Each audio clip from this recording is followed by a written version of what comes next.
నమస్తే, welcome to Y news. Rajamahendravaram city MLA Adireddy Srinivas ప్రభుత్వ ఆసుపత్రి ఆవరణంలో ఉన్న మెడికల్ కాలేజీ విద్యార్థుల మెస్ ని ఆకస్మికంగా తనిఖీ చేశారు. ఈ సందర్భంగా ఎమ్మెల్యే వాసు మాట్లాడారు.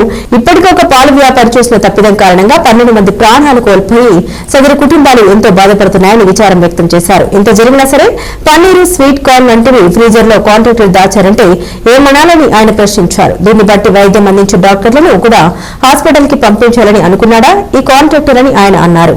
ఈ విషయాన్ని కలెక్టర్ కి నివేదిస్తామని ఆయన ప్రకటించారు. స్థానిక లలిత నగర్ లోని ఫారెస్ట్ కళ్యాణ మండపంలో 62 మందికి సీఎంఆర్ఎఫ్ చెక్కులు, 2 LOC కలిపి 42,89,541 చెక్కులు అందించారు. చాలా గర్వంగా భావిస్తా ఉన్నాం. 65 చెక్కులు 50 లక్షల చెక్ విషయం కాదు. దీన్ని బట్టి మనం అర్థం చేసుకుంటూ కూటమి ప్రభుత్వం ప్రజారోగ్యానికి ఎంత ప్రాధాన్యత ఇస్తా ఉన్నది.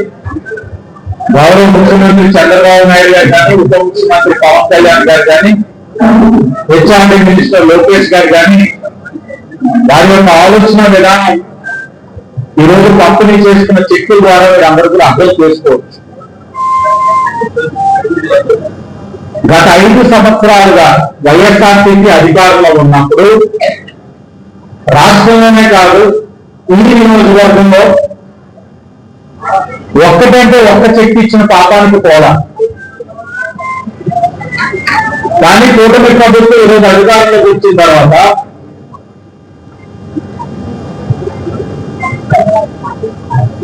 ఈ ఒక్క నియోజకవర్గంలోనే ఈ రోజు వరకు ఇస్తున్న చెక్కులతో కలిపి 510 మందికి ఇచ్చానని సందర్భంగా చాలా గర్వంగా చెప్తా ఉన్నాం. ఈ రోజు ఇస్తున్న 65 మంది లబ్ధిదారులు విశేషం ఏంటంటే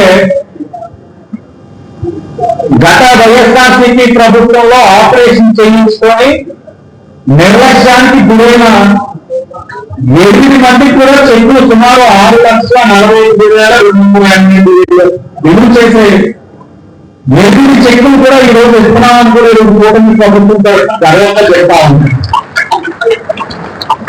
అంటే వారు ఇవ్వకపోగా వైసీపీ ప్రభుత్వంలో కొంతమందిని మద్దతు పెట్టి మీకు ఇస్తామని చెప్పి ఆశ చూపించి వదిలేసిన వారిని కూడా కూటమి ప్రభుత్వం గౌరవిస్తా ఉంది. మొత్తంగా ఈ నియోజకవర్గంలో ఈ రోజు ఇస్తున్న చెక్కులతో కలిపి 510 మందికి చెక్కులు, 510 చెక్కులు దీనిలో 4,36,38,493 అంటే సుమారు 4,40 లక్షలు శాసనసభ్యులు ప్రభుత్వం ఇచ్చిన సహకారంతో మీ అందరికీ తీసుకురావడం జరిగింది. ఇంకా 105 మందికి అప్లికేషన్స్ పెండింగ్ ఉన్నాయి. దాని విలువ సుమారు 2,11 అనే విషయం తెలియజేస్తూ ఇది కూటమి ప్రభుత్వం యొక్క చిత్తశుద్ధి. అలాగే ఈ నియోజకవర్గంలో ఎప్పుడు లేని విధంగా ఒక ప్రైవేట్ వ్యాపారవేత్త ఈ పాల కల్తీ దుర్ఘటన వల్ల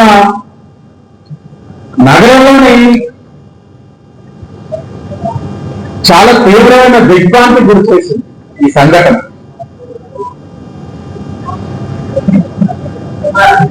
అతను ఒక ప్రైవేటు వ్యాపారవేత్త. అతను చేసిన తప్పు వల్ల అన్యాయంగా కొంతమంది ప్రాణాలు కోల్పోయారు. ప్రభుత్వం వెంటనే స్పందించి వారికి కావాల్సిన వైద్య అవసరాలన్నీ కూడా తీరుస్తూ మొత్తం ఏదైతే ఆ పేషెంట్ కి కావాల్సిన వైద్యం మొత్తం ప్రభుత్వమే భరిస్తూ చనిపోయిన వారికి కూడా 10 లక్షల ఎక్స్గ్రేషియా కూడా ఇవ్వడం జరిగింది. చనిపోయిన వారందరికీ కూడా ఇవ్వడం కూడా జరిగింది వారి ఇంటికి. ఇలాంటి విషాదమైన సంఘటన జరిగినప్పుడు నగరంలో ప్రతి ఒక్కరూ తెలిసిన వారు దిగ్భ్రాంతి గురైనప్పుడు గొప్పతనం ఏంటంటే వైసీపీ వారి యొక్క శరణానికి ఇక్కడ ఉన్న వ్యక్తి ఉన్నాడు, చనిపోయాడు అంటే అయ్యో. The news sponsored by Vyra family restaurant, national highway, Petagunta.